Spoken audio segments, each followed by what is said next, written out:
집에 있는 교회 묵상의 집. 오늘 묵상 말씀은 느헤미야 13장 1절에서 14절입니다. 성경 읽기 새번역. 그날 백성에게 모세의 책을 읽어 주었는데 거기에서 그들은 다음과 같이 적혀 있는 것을 발견하였다. 암몬 사람과 모압 사람은 영원히 하나님의 총회에 참석하지 못한다. 그들은 먹을 것과 마실 것을 가지고 와서 이스라엘 자손을 맞아 들이기는커녕 오히려 발람에게 뇌물을 주어서 우리가 저주를 받도록 빌게 하였다. 그러나 우리 하나님은 그 저주를 바꾸어 복이 되게 하셨다. 백성은 이 율법의 말씀을 듣고 섞여서 사는 이방 무리를 이스라엘 가운데서 모두 분리시켰다.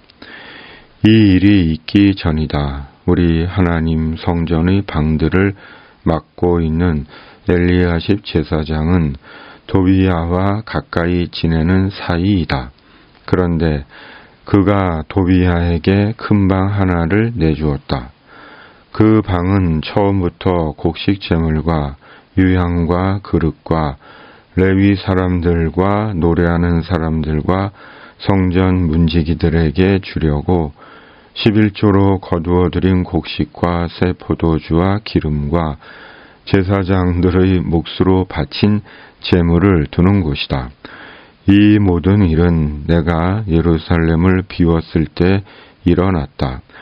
나는 바빌론 왕 아닥사스다 32년에 왕을 뵈러 갔다가 얼마가 지나서 왕에게 말미를 얻어 예루살렘으로 다시 돌아와서야 엘리야십이 하나님의 성전 뜰 안에 도비야가 살 방을 차려준 이 악한 일을 알게 되었다.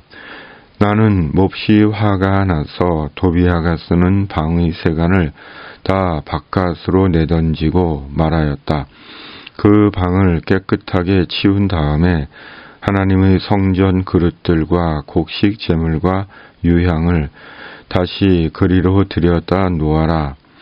내가 또 알아보니 레위 사람들은 그 동안에 받을 몫을 받지 못하고 있었다.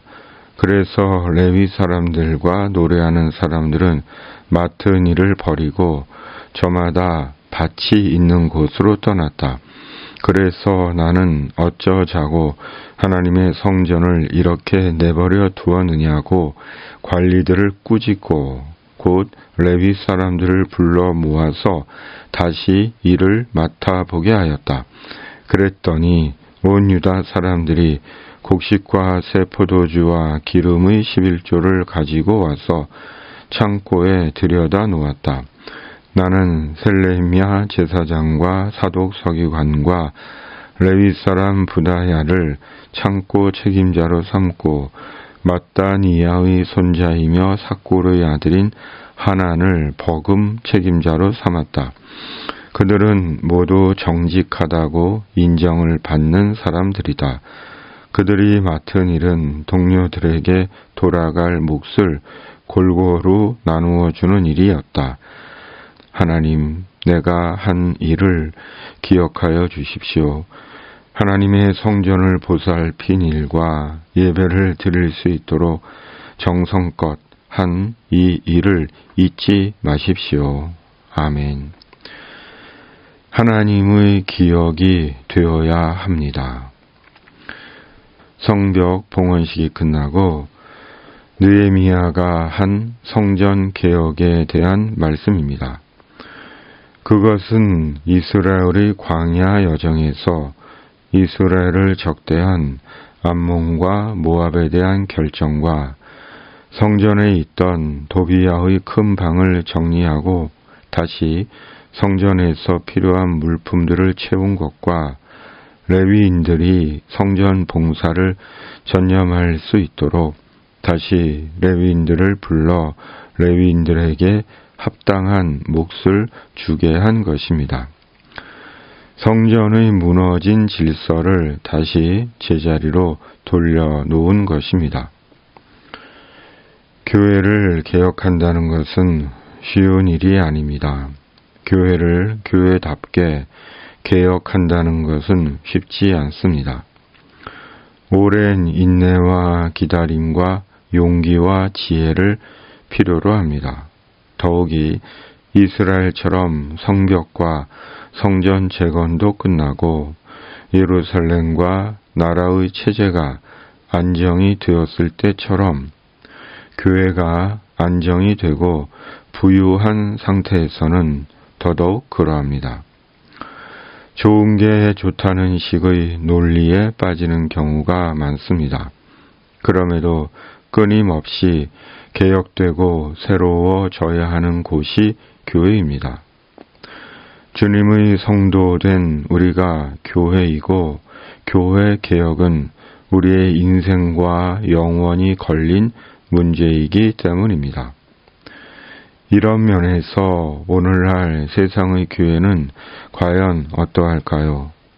겸손과 정직으로 교회를 돌아볼 필요가 있는 것입니다.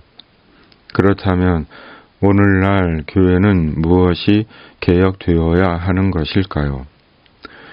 오늘 묵상 말씀을 통해 깨닫게 되는 것이 있다면 철저하게 죄와의 단절입니다.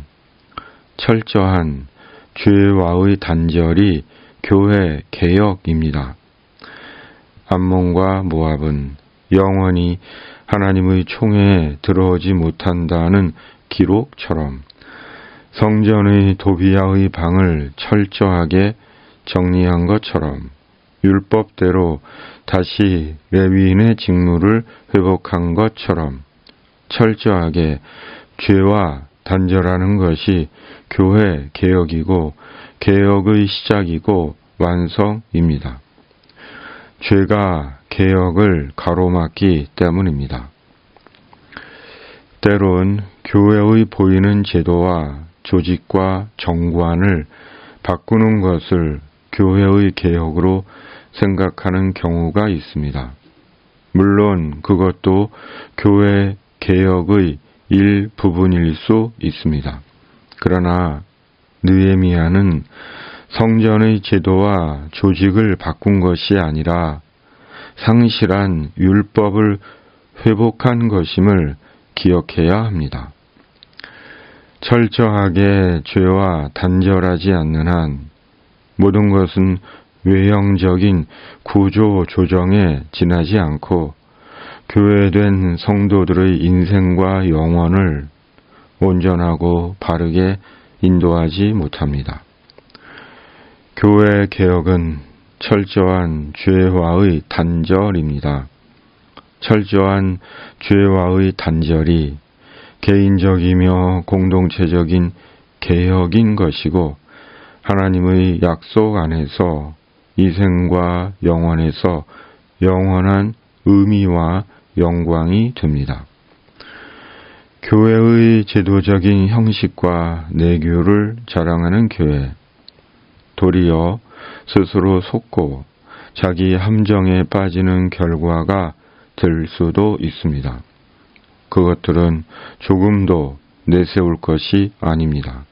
그만큼 이 시대의 교회가 변질되어 있다는 반증입니다. 죄와 철저하게 단절하는 것, 그것이 인생과 교회의 개혁입니다. 하나님께서 기억하시는 인생과 교회이기를 바랍니다. 철저하게 죄와의 단절을 통해 이생과 천국에서 주님께서 기억하시는 우리 모두와 교회이기를 바랍니다. 아멘. 하나님 아버지, 죽기까지 죄와 단절하는 삶을 살게 하시고 철저한 죄와의 단절 속에서 인생과 공동체의 참된 개혁을 이루는 자 되게 하여 주시옵소서. 주님께서 기억하시는 인생과 교회가 되게 하여 주시옵소서. 이 땅의 모든 악한 악과 불의와 거짓과 사이비 이단들이 사람을 속이고 해치고 공동체를 어지럽히지 못하게 하시고 주님의 공의와 정의를 이루어 주시옵소서.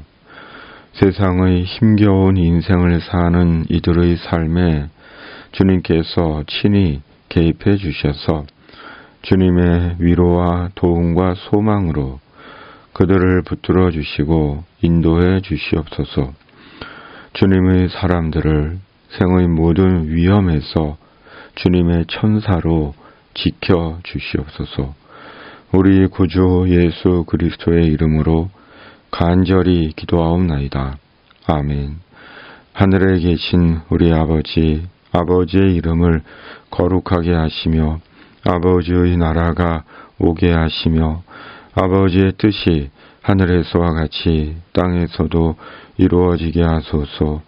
오늘 우리에게 일용할 양식을 주시고 우리가 우리에게 잘못한 사람을 용서하여 준 것 같이 우리 죄를 용서하여 주시고 우리를 시험에 빠지지 않게 하시고 악에서 구하소서. 나라와 권능과 영광이 영원히 아버지의 것입니다. 아멘.